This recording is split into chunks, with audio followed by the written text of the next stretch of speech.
Halo Health Buddies, it's Moi here. Selamat datang di Oase, obrolan sehat podcast FK Undip. Edukasi seputar pendidikan, kesehatan, dan lain-lain.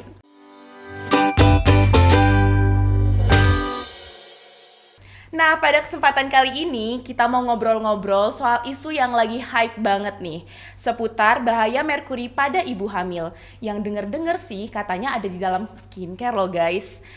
Ingin tahu lebih lanjut? Langsung aja kita tanya pada ahlinya. Di sini kita bersama dengan dosen fisiologi FK Undip yaitu Dr. Muflihatul Muniroh MSI Med PhD, dengan narasumber juga Dr. Hardian dan juga Dr. Yosef Purwoko MKes spesialis penyakit dalam Kager Vinasim. Halo Dr. Liha, Dr. Hardian, Dr. Yosef, apa kabar dok? Baik ya dok. Sehat dok? Alhamdulillah Bahagia dok? Bahagia. Nah, hari ini kita mau ngobrol-ngobrol soal bahaya merkuri nih, Dok. Pertama mungkin banyak yang bertanya, sebenarnya merkuri itu apa sih, Dok? Dan ada apa aja dan apa merkuri yang ada di dalam lingkungan? Mungkin dari Dokter Liha mau menanggapi? Oke. Jadi merkuri itu adalah toksin ya. Jadi toksin atau racun yang ada di dalam lingkungan kita. Jadi dia ada 3 jenis. Jadi merkuri elemental ya, merkuri inorganik dan merkuri organik. Nah, itu ada di dalam lingkungan kita. Gitu. Oke. Wah, berarti ada banyak di lingkungan ya, Dok. Mungkin contohnya gimana nih Dokter Hardian yang kira-kira ada merkuri di lingkungan kita? Ya. Nah, jadi merkuri memang unik ya, karena kalau kita lihat baca sejarah sejak zaman dulu, seperti di Cina itu justru malah digunakan untuk pil untuk membuat umur panjang gitu ya. Justru malah digunakan untuk umur panjang, tapi ya ternyata karena efek sampingnya juga cukup banyak sehingga justru malah menyebabkan kematian. Nah, tadi seperti Dr. Lia sampaikan, ada merkuri yang sifatnya elemental, ada yang sifatnya inorganik dan organik.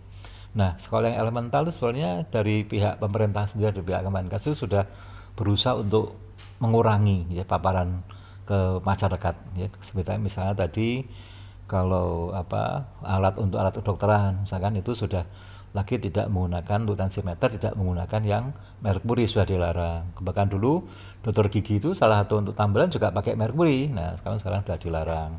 Kemudian lampu neon yang kita kenali dulu juga banyak ada merkurinya, sekarang sudah ada xenon. Nah, jadi sudah berusaha untuk cukup banyak dihilangkan. Kemudian yang masih jadi sumber masalah kita adalah yang dari makanan yang sifatnya organik, yang metil merkuri ya, terutama dari makanan-makanan yang dari perairan yang tercemar. Nah, misalkan kita tidak mengatakan makan ikan laut itu jelek, enggak, itu malah justru bagus, cuma kita harus hati-hati jangan sampai makanan ikan laut yang berasal dari daerah tercemar. Ya, kemudian juga tadi sebutkan disinggung juga skincare gitu ya. Walaupun yang resmi itu sudah tidak ada, tapi yang dari yang ilegal gitu, terutama masih banyak pemutih-pemutih ibu-ibu, mbak-mbak masih mahasiswi ini yang banyak sekali yang kadang-kadang pengen cepat putih gitu terus pakai yang tidak ada izin dari Kemenkesnya, itu yang berbahaya. Nah, jadi kira-kira itu yang juga mungkin pestisida ya juga ada, itu juga cukup banyak, masih ada beberapa yang mengandung merkuri, itu yang harus kita hindari ya. Demikian. Ya. Wah, berarti banyak sekali ya dok. Betul. Di lingkungan, ada bahkan di lampu, di makanan, ada Iya. banyak sekali loh teman-teman jenis-jenis merkuri. Nah, sekarang apa sih dampak dan bahaya dari merkuri ini sendiri untuk ibu hamil dok? Iya. Oke. Jadi bahaya merkuri ini jika dikonsumsi ibu hamil ya. Karena kalau dikonsumsi ibu hamil terutama biasanya lewat makanan tadi, skincare itu juga bisa ya. Jadi kita biasanya nanya juga ke ibu hamil riwayat skincare menggunakan merek apa ya. Kemudian bahkan untuk treatment rambut itu juga bisa gitu. Nah, bahayanya kalau ibu hamil ini terpapar merkuri meskipun jumlahnya kecil ya. Penelitian sebelumnya itu sudah melaporkan banyak sekali efek ya, tidak hanya pada kehamilannya, mulai dari peningkatan tekanan darahnya, kemudian gejala anemia ya yang semakin banyak ya, dan juga bisa jadi merkuri ini bisa melewati plasenta ya. Jadi plasenta barrier itu bisa dilewati oleh merkuri sehingga dia juga bisa terakumulasi di bayinya. Nah, sehingga padahal bayi di masa-masa perkembangannya dan pertumbuhannya di dalam kandungan ibu itu membutuhkan nutrisi yang baik dan juga harus tidak terpapar dari logam-logam berat yang beracun seperti ini gitu.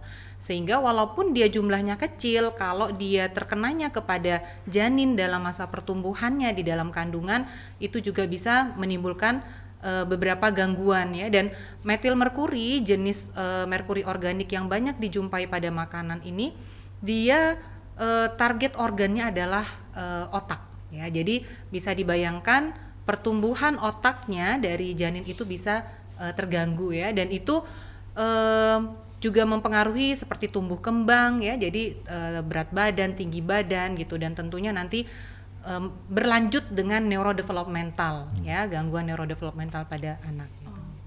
Mungkin Bu Lia bisa nambahin tentang Itai disease ya yang di Jepang ya. Oh iya. Iya. Betul. Jadi kalau di Jepang itu ada namanya Itai disease ya, itu juga dia jadi mempengaruhi dari sistem sarafnya Tulang. sehingga sampai ke sistem tulang. Jadi kalau penderita itu dia merasa, kalau itai itu bahasa Jepangnya tuh nyeri ya, sakit gitu, sakit gitu. Jadi mereka muncul ya rasa sakit yang tidak terkontrol gitu. Wow, ternyata merkuri bahaya banget loh guys. Nah, selanjutnya untuk Dokter Hardian nih, bagaimana sih dok kayak gejala atau tanda-tanda dari orang yang terpapar merkuri? Ya, memang cukup luas ya, artinya cukup banyak karena organ yang terkena cukup banyak. Mungkin Dokter Yosef yang ahli penyakit dalam itu karena bisa menerangkan lebih baik ya. Jadi tadi saya sama Dokter Lia itu mulai dari sistem saraf pusat ya, kemudian saraf, tepi, kemudian ke paru ya, kemudian ke jantung, ke ginjal terutama itu ya, tulang itu juga akan bisa terpapar. Kemudian gejalanya apa? Tergantung dari organ yang terkena ya. Kalau di sistem otak itu ada gangguan berpikir ya, kemudian kalau di gangguan gerak ya, nah, terus kemudian juga tadi ada nyeri yang itai tadi, kemudian juga gangguan fungsi hepar, bahkan sampai dengan gagal ginjal gitu. Nah itu yang sering muncul dan kadang-kadang tidak disadari oleh pasiennya. Nah sehingga kita juga karena kadang-kadang keracunan ini bukan sifatnya akut tapi juga kronis. Nah kalau kronis kan pelan-pelan timbunan terus sampai dia melebihi nilai ambang ya, boleh dari 10 sampai dalam darah itu dia sudah akan timbul gejala gitu. Nah memang tadi ya artinya kalau kita itu lebih baik mencegah daripada mengobati ya. Jadi artinya pencegahan itu lebih baik ya. Mungkin Dokter Yosef bisa menerangkan lebih bagus tuh yang tentang gejala-gejalanya. Ya. Benar, karena tadi Dokter Yosef sudah dipanggil-panggil nih. Nah, sekarang untuk Dokter Yosef sebagai spesialis penyakit dalam yang khusus juga kita undang pada segmen hari ini, dampak apa sih dok yang kiranya dapat terjadi pada organ tubuh manusia bila terpapar dari merkuri? Iya, Moy, rambutnya coklat itu terpapar merkuri nggak kira-kira ya? Waduh, kurang tahu nih dok. Ya. Jadi begini ya, dari tadi Dokter Liha, Dokter Hardian sudah memberi pencerahan kepada kita semua ya. Merkuri itu kan apa sih gitu ya? Apalagi nanti pemirsa juga bertanya-tanya. Yang istilah awam adalah air raksa ya. Betul ya dok? Dulu air raksa. Air raksa, bukan raksasa ya. Air raksa. Ya.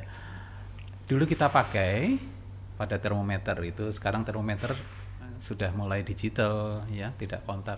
Tadi disebutkan alat pengukur tensi menggunakan air raksa juga, sekarang sudah tidak boleh digunakan lagi. Awam akan masih mempertanyakan makanan apa yang aman buat kita ya. Tadi pencegahan makanan yang mana ya. Ikan itu baik ya. Merkuri itu ada di alam tetapi sekarang dengan industri yang begitu hebat, limbah yang tidak dikelola dengan baik tentunya kan bisa mencemari lingkungan. Terutama katanya laut itu adalah tempat yang luas dan bisa menerima apapun limbah-limbah yang dihasilkan oleh produk-produk industri. Kita bersyukur kita memiliki peneliti-peneliti ya di FK yang menghasilkan doktor ya, bahwa merkuri dalam dosis tertentu itu tidak baik. Absorpsinya bisa lewat masukan, lewat makanan, kemudian diserap oleh usus, bisa juga lewat kulit kalau itu kontak. Nah ini tentunya pengambil kebijakan berapa dosis yang aman untuk tubuh kita, kemudian paparan seberapa banyak dari makanan atau limbah yang memapar makanan yang kita asup itu juga penting. Mungkin ada penelitian lebih lanjut ya Dr. Lia ya. Satu publikasi tentang paparan limbah air raksa itu pada keong hijau, betul ya? Mungkin Dr. Radian dulu kita sempat mau meneliti teripang atau keong hijau itu kan mudah tumbuh di pilar-pilar di laut itu. Dia mempunyai kemampuan menyerap zat-zat limbah. Kita suka tuh. Tapi ini harus diteliti dulu, bukan karena pernyataan atau suatu publikasi kita terus itu nggak boleh dan sebagainya. Saya kira mungkin bahan makanan yang lain yang kita harus perhatikan juga makanan-makanan olahan yang memang harus tersertifikasi ya.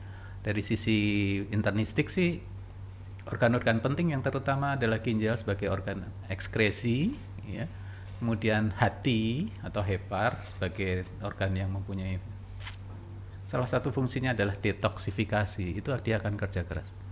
Nah itu nanti akan muncul problem-problem yang akan membuat orang itu jadi sakit, tanda petik. Begitu Mbak Moy. Ya. Yeah. Mungkin bisa nambahin gitu. Boleh dokter. Ya, nah jadi seperti tadi sama Dokter Liha ya kan, merkuri itu sangat berbahaya. Jadi kita jangan dalam hal ini jangan memikirkan batas minimal, tidak boleh gitu aja. Nah jadi artinya jangan sampai mengkonsumsi, jangan sampai kita menyentuh pun jangan. Jadi karena kalau misalkan terpaksa yaitu kita harus pakai sarung tangan, bagaimana cara APD, disposalnya, membuangnya itu tidak sembarangan. Jadi betul-betul sebaiknya untuk masyarakat ini jangan bersentuhan gitu. Kalau sudah ada bersentuhan harus segera untuk berobat. Bagaimana untuk berobat dan mungkin nanti dokter itu juga bisa menjelaskan untuk Dokter Liha ya bagaimana cara kita menangani kalau ada orang yang terpapar merkuri secara akut tuh apa yang harus kita lakukan gitu Pak ya. Wow teman-teman, jadi perlu diperhatikan bahwa merkuri ini jangan kalau bisa jangan sampai terpapar sama sekali. Iya, betul. Nah selanjutnya bagaimana sih cara pencegahan dan tata laksana keracunan merkuri? Mungkin tadi udah ditanyakan juga kepada Dokter Liha. Kepada Dokter Liha mungkin mau menjawab dong? Iya, oke. Nah, karena hari ini topiknya kita fokus pada ibu hamil ya. Jadi kalau di kita, jadi kita melakukan penelitian dari ke ibu hamil itu sejak Di 2019 Jepara ya. ya, Iya di daerah pesisir pantai ya dok. Iya. Jadi kita membandingkan memang antara Semarang dan daerah pesisir pantai ya yang lebih dekat dengan pantai, yaitu di Jepara itu memang kita menemukan kadar merkuri di rambut ibu hamil itu lebih tinggi ya, hampir 2 kalinya. Nah, kenapa di rambut? Tadi yang seperti saya sampaikan, metil merkuri yang memang dia sumber utama paparan itu dari makanan, terutama makanan laut, itu jenisnya metil merkuri. Dan metil merkuri ini kalau oleh WHO itu sebagai neurotoksikan nomor 1 ya. Ya, Jadi memang betul. untuk yang dia toksik untuk sistem saraf. Nah, kita akhirnya melakukan juga ya riset bagaimana sih kandungan merkuri ya dan juga beberapa logam berat lainnya itu di beberapa spesies laut di daerah Jepara gitu. Nah, ini kita menemukan memang ada spesies tertentu yang kandungannya cukup tinggi, ada yang sedang ya, ada yang memang rendah sekali. Nah, memang kita akhirnya mencoba merumuskan apa saja gitu ya spesies laut yang memang aman dikonsumsi untuk ibu hamil. Jadi selama kehamilan. Jadi WHO juga menyarankan gitu ya bahwa memang Kalau untuk konsumsi selama kehamilan memang diutamakan untuk ikan-ikan yang kandungan merkurinya rendah. Nah, sebenarnya salah satu contohnya itu ya, kalau misalnya kita tidak tahu nih kandungan di merkuri pada satu spesies di suatu tempat ya. Kita lihat biasanya dari besarnya. Jadi semakin besar ikan itu akan semakin banyak akumulasi merkurinya, karena ikan kecil itu, jadi merkuri itu nanti ya di metilasi. Jadi dari inorganik merkuri menjadi organik merkuri di sedimen bakteria di lingkungan perairan. Kemudian dia dikonsumsi oleh plankton, kemudian dikonsumsi lagi si plankton ini oleh si ikan-ikan kecil. Ikan-ikan kecil akan dikonsumsi oleh ikan-ikan yang lebih besar. Sehingga bisa dibayangkan pada ikan-ikan yang besar ini akumulasi merkuri, terutama metil merkurinya itu lebih tinggi ya. Jadi itu yang kita edukasi untuk ibu-ibu hamil. Selain itu tadi ya, penggunaan skincare yang memang aman. Jadi ibu-ibu hamil khususnya ya harus pintar-pintar memilih jenis skincare yang aman. Itu banyak sekali sekarang ya, yang tidak mengandung merkuri itu banyak, walau memang harganya lebih mahal ya dok ya, tapi nggak apa-apa demi kesehatan ya. Kemudian juga tadi hair treatment, nah itu juga ya diupayakan tidak dilakukan selama mau, bahkan sejak program hamil ya, promil gitu. Kayaknya Moi kan enggak ya, jadi nggak apa-apa gitu. Jadi seperti itu ya. Jadi memang, dan kalau misalnya tadi ya di dunia kedokteran ya benar-benar menghindari ya. Sekarang sih sudah kita tarik semua ya. Bahkan praktikum mahasiswa itu sudah tidak ada lagi menggunakan sphygmomanometer yang memang menggunakan air raksa gitu. Zaman dulu malah kita yang ngisi merkurinya, malah zaman dulu. Zaman dulu ya dok iya, ya. malah ngisi. Gitu Mbak Moi. Oke, wow teman-teman, menarik sekali bahwa ternyata di ikan itu semakin besar ikannya, semakin banyak ya dok kandungannya. Tapi juga hati-hati kita ya, artinya Jepara ini adalah sebagai sampel, artinya kita tidak mengatakan bahwa hanya di Jepara, enggak, itu semua di seluruh dunia. Kebetulan penelitian yang dekat dengan Semarang, Jepara jadi Jepara gitu. Nah, jadi artinya juga masih banyak lah ikan-ikan di Jepara yang aman untuk dikonsumsi. Masih banyak. Kalau dari terlihat malah dokter sudah membuat daftarnya untuk bisa beli. Nah, jadi mungkin nanti kalau dari masyarakat pemirsa ingin tahu ikan apa saja yang aman, bisa kontak ke dokter Lia, nanti bisa diberikan daftar ikan yang aman gitu. Rencananya emang akan kita buatkan buku dong, jadi semacam buklet untuk edukasi merkuri untuk ibu hamil gitu ya, bahaya merkuri untuk ibu hamil. Nanti di situ ada termasuk juga info-info ikan-ikan ya yang memang bisa menjadi pilihan untuk dikonsumsi selama hamil. Betul. Gitu, dok. Iya. Dan tidak hanya itu ya, termasuk pestisida juga ya. Jadi artinya kalau ibu-ibu yang bekerjanya di daerah pegunungan, pertanian, itu juga menghindari pestisida, selain karena racunnya biasanya juga kandungan merkuri yang beberapa yang masih ada dalamnya. Jadi harus betul-betul dihindari begitu ya. Menambahkan Mbak Moi ya. Jadi kalau itu tadi startnya dari ibu yang hamil, tentunya produk dari kehamilan adalah generasi penerus ya. Generasi terus yang baik. Bentar lagi kita katanya generasi 100 tahun itu generasi emas ya. Indonesia emas. Indonesia emas. Emas apa merkuri ini yang kita mau gitu ya. pilih ya. Sama-sama logam ya dok. Ya, sama-sama Emas pun logam. juga keracunan nanti mas. Nah, nanti suatu saat kita akan bicara lagi tentang keracunan emas dan sebagainya. Mas Yosep atau. Iya.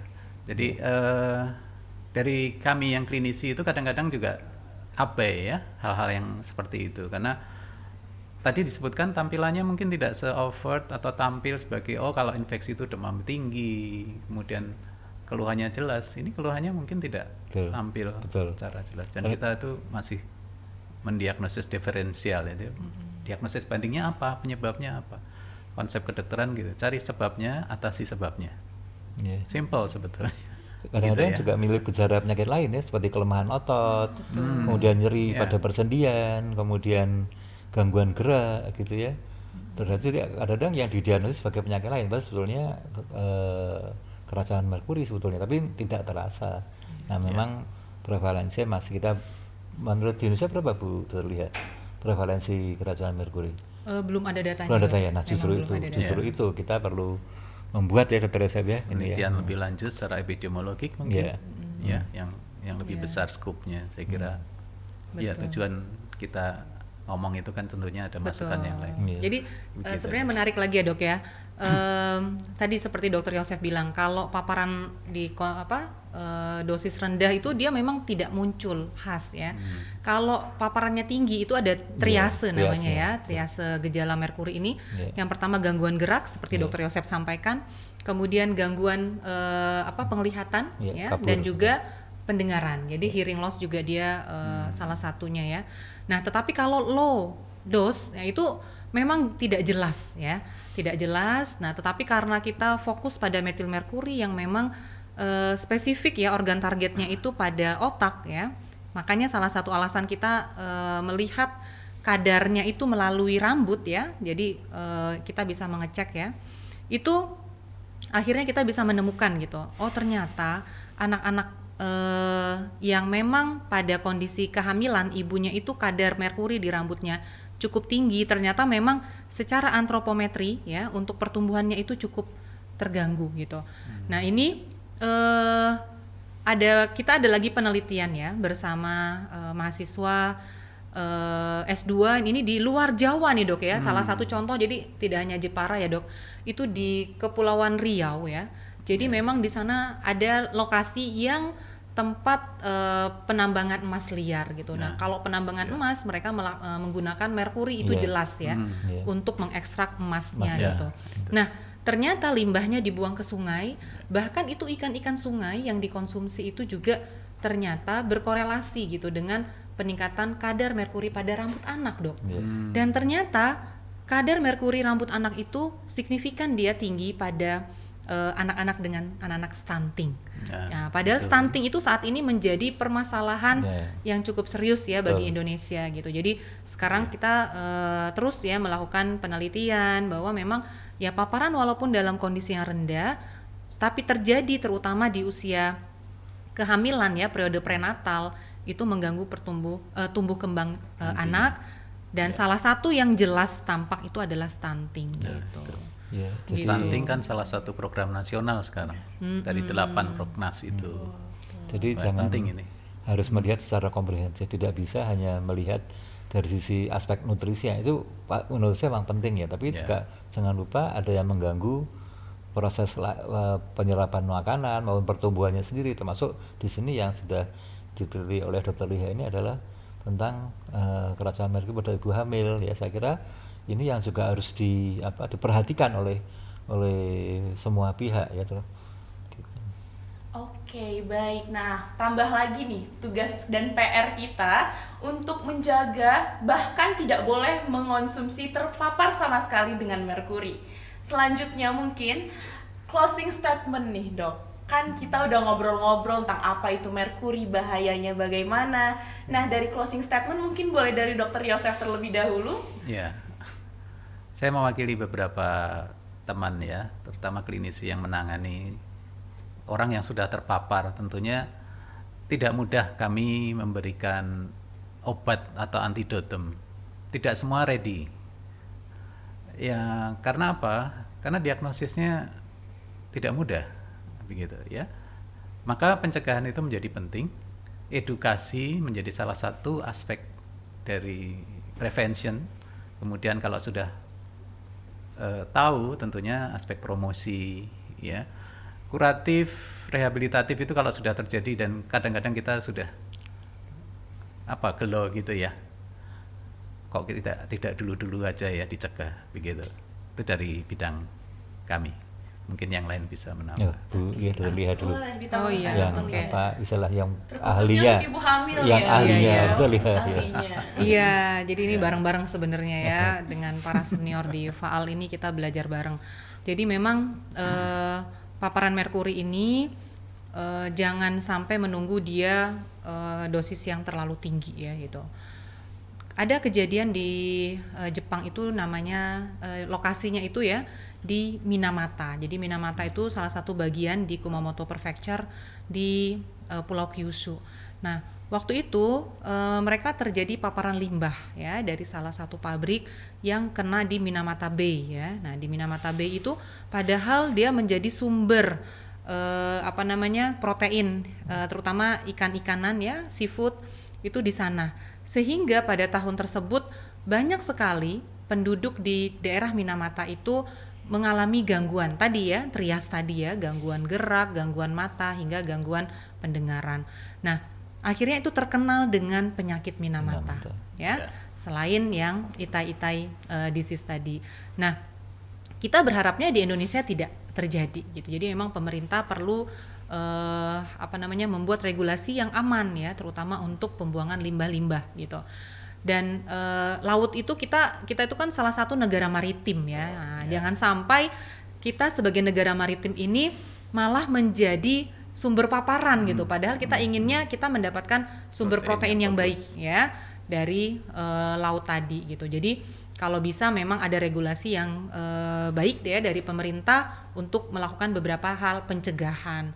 Dan untuk ibu hamil sendiri ya, kalau kenapa fokusnya kita pada ibu hamil, jadi ibu hamil ini kita terlibat pada 2 individu gitu ya, ada si ibunya dan juga janinnya. Apalagi kalau ibunya hamilnya kembar, kayak kemarin itu ada salah satu responden kita ya, beberapa ya, nggak hanya satu, itu dia hamilnya kembar. Jadi bisa dibayangkan kalau ibu ini terpapar merkuri selama kehamilan, efeknya tidak hanya pada ibunya, tetapi juga pada janinnya gitu ya, sehingga memang perlu dilakukan ya terus penelitian di bidang ini gitu agar dapat memberikan edukasi-edukasi yang baik ya, dan juga pilihan alternatif makanan yang memang tinggi protein tapi kita hindarkan dari paparan merkuri dalam jumlah yang memang tidak kita harapkan ya, dapat nantinya dapat menimbulkan gangguan dan lain-lain.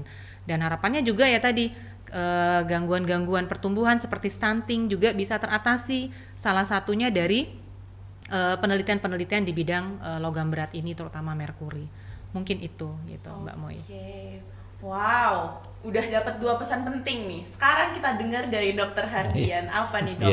Kira-kira pesannya? Sudah dari Dokter Liha, Dokter Risa sudah cukup lengkap ya. Nah, mungkin hanya sedikit nambahin.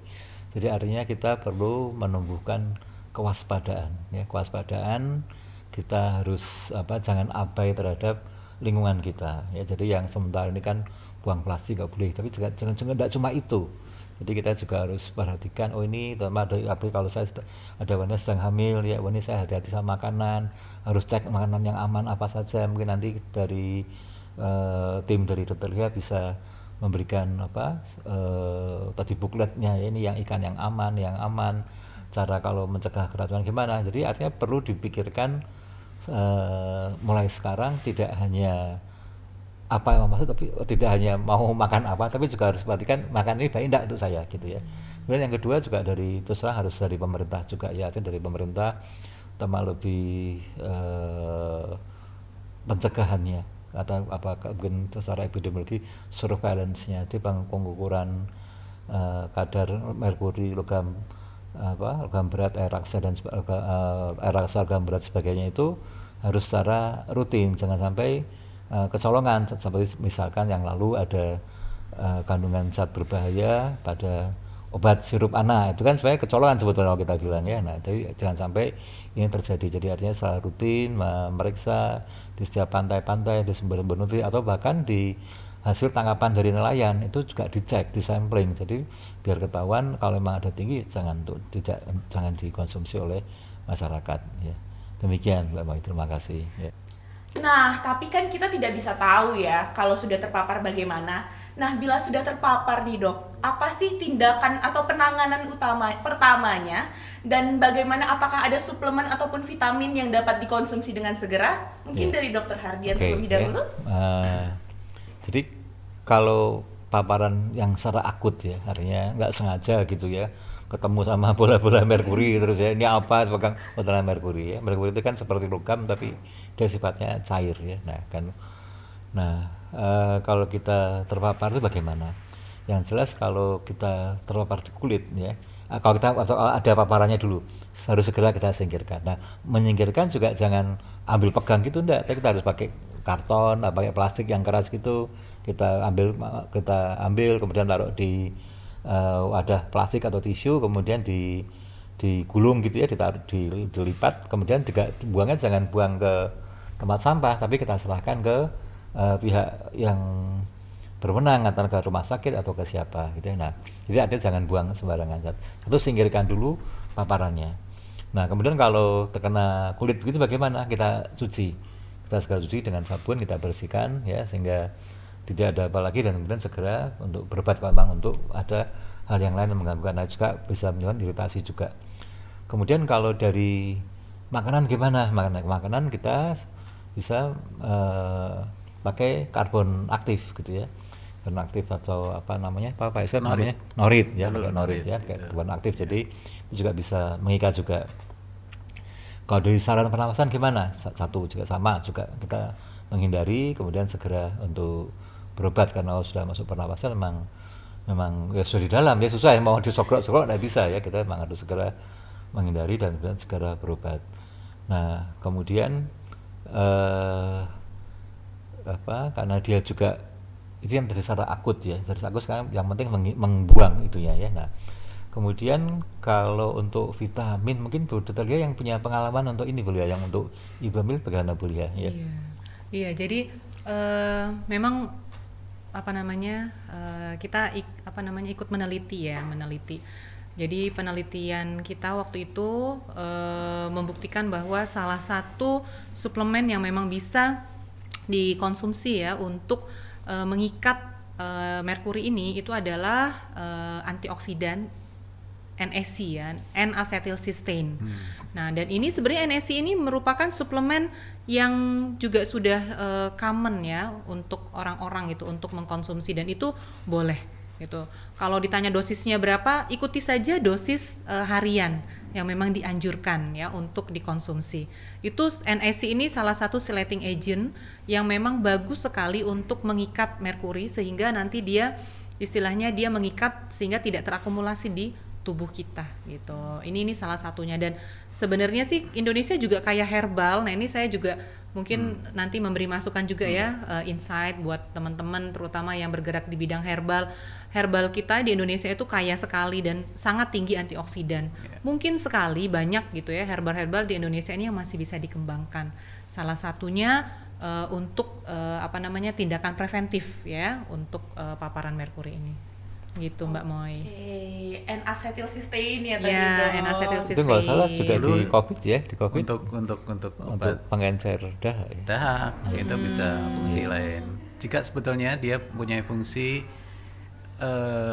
mencegah suatu terjadinya hiperhomosisteinemia, apalagi nanti kita mungkin diskusi atau di pertemuan yang lain ngomong tentang itu ada hal-hal yang kok asing tapi penting itu ya. Menambah lagi ya dari aspek klinik tadi, kalau paparan akut tentunya dari para klinisi tidak bisa melihat ini penyebabnya pasti dari merkuri gitu ya, tetapi akibat yang dihasilkan, misalnya terjadi suatu kegagalan ginjal akut yang menyebabkan pasien itu ya mengalami kondisi yang tidak bagus, misalnya peningkatan kadar kreatinin dan urium, ya kita bantu. Misalnya sampai dialisis, ya kadang-kadang jadi mengerikan ya kalau paparannya sudah sampai sejauh itu. Bagaimana kalau hepar itu atau hati itu terpapar? Berarti kan ada obat lain yang kita harus berikan ya. Apalagi tadi kalau sampai ke otak, bantuan apa lagi yang kita bisa berikan begitu. Nah, akhirnya ya pencegahan jadi penting. Kembali lagi ke situ sih. Betul. Demikian. Wah, begitu ya, Dok. Jadi begitu teman-teman penanganannya. Nah, ini ada lagi satu pertanyaan mungkin dari saya langsung ini, Dok. Pemeriksaan apa sih yang umumnya dilakukan untuk memeriksa merkuri ini? Tadi ada dari rambut ya, Dok ya. Selain itu mungkin bagaimana, Dok? Iya, jadi sebenarnya merkuri ini bisa kita bisa mengecek di tempat-tempat di organ tubuh kita itu yang tempat dia tertimbun ya atau terakumulasi. Nah, kalau metil merkuri memang dia khusus ya karena memang organ targetnya adalah otak. Jadi sumber sampel yang memang paling baik ya, paling bagus kita cek itu adalah rambut. Nah, rambut juga sendiri kita mengambil dari dekat pangkalnya ya, dekat pangkal daerah occipital. Nah, 1 cm dari rambut kita yang mendekati kulit kepala itu menandakan jumlah paparan selama 1 bulan. Nanti 1 cm selanjutnya itu berarti paparan bulan kedua, bulan ketiga selanjutnya ya. Itu jadi kita bisa mengecek ibu itu bahkan dia paparan terbesarnya itu di bulan keberapa, di trimester keberapa itu. Nah, selain rambut nih kita bisa ngecek di mana? Darah ya, terutama kalau kondisi-kondisi yang memang akut ya. Nah, selain itu di mana? Di organ target lainnya. Di ginjal bisa, di hepar bisa ya. Dan juga kalau ini ibu hamil ya, melahirkan, kita bisa juga ngecek di jaringan plasenta gitu. Jadi tadi ya yang saya sampaikan bahwa merkuri ini bisa dia menembus placenta barrier. Tentunya dia tetap terakumulasi di situ ada sebagian sehingga kita bisa juga mengecek di jaringan tersebut. Gitu. Oke. Kenapa ya? Iya, boleh silakan. Nah, jadi juga tadi ya, kenapa rambut ya? Nah, rambut itu karena kita bisa tahu riwayatnya. Dan karena apa? Tadi saya sudah bilang bulan keberapa. Karena dia cenderung untuk disimpan di rambut gitu ya. Nah, tapi kalau kita di darah dan urin kadang-kadang tergantung paparannya. Nah, tapi itu juga bisa jadi tempat diagnosis kalau dia melebihi nilai ambang. Kalau darah sekitar 10 dan urin 20 itu sudah melebihi nilai ambang, itu kadar merkurinya kita anggap dia sudah keracunan. Nah, tapi kalau yang rambut itu jangka panjang kita tahunya. Nah, kemudian analisa abu ya, dokter lihat ya. Nah, kemudian bisa juga kita lihat dari tinja. Nah, tinja itu terutama kalau ada perdarahan. Jadi ada darahnya dilengkapi dengan tadi dari hasil urin dan darah rambut itu kita sudah bisa duga. Kemudian selain itu juga bisa karena dia logam ya, kita lakukan X-foto juga bisa menunjukkan ada akumulasi di mana dia ada timbunan merkurinya, karena bisa terlihat juga dengan X-foto atau dengan yang modern pakai CT scan atau MRI juga masih bisa melihat merkurinya ya, nanti begitu. Mungkin dokter Yosef mungkin nambahin dokter Yosef. Iya, yang biasa kami tangani tentunya adalah aspek-aspek yang organ yang terimbas itu ya. Memang sementara sampai saat ini jarang memeriksa khusus untuk apakah ini merkuri, apakah ini logam berat yang lain tentunya. Yang kita tangani adalah akibat ya. Sehingga kalau memang akut kita harus apapun yang kita mesti lakukan untuk mengeliminasi atau menghilangkan kemungkinan dari penyebab paparan itu gitu ya. Mungkin nanti harapannya nanti dengan dokter Liha buat penelitian ini bisa jadi menimbulkan awareness-nya baik dari pihak pemerintah ya, baik masyarakat ya, tenaga kesehatan itu lebih aware terhadap terutama pada ibu hamil tadi ya, pada bayi itu, sehingga bisa jadi perhatian khusus spesial, tidak hanya lihat penyakit, nutrisi, tapi juga ini keracunan merkuri. Ya. Wow, sungguh insightful ya teman-teman. Oleh karena itu nih, penting banget nih ternyata menjauhi merkuri. Ternyata juga rambut itu katanya kalau di Gen Z dok, itu hair holds memories katanya.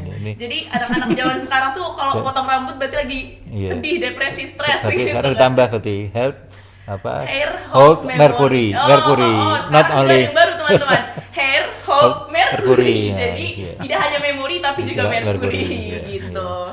Baik, wah, nah itu teman-teman pesan-pesan penting dari dokter-dokter kita yang ada di sini. Pokoknya jauhi merkuri, kalau bisa jangan dikonsumsi sama sekali. Jangan dekati.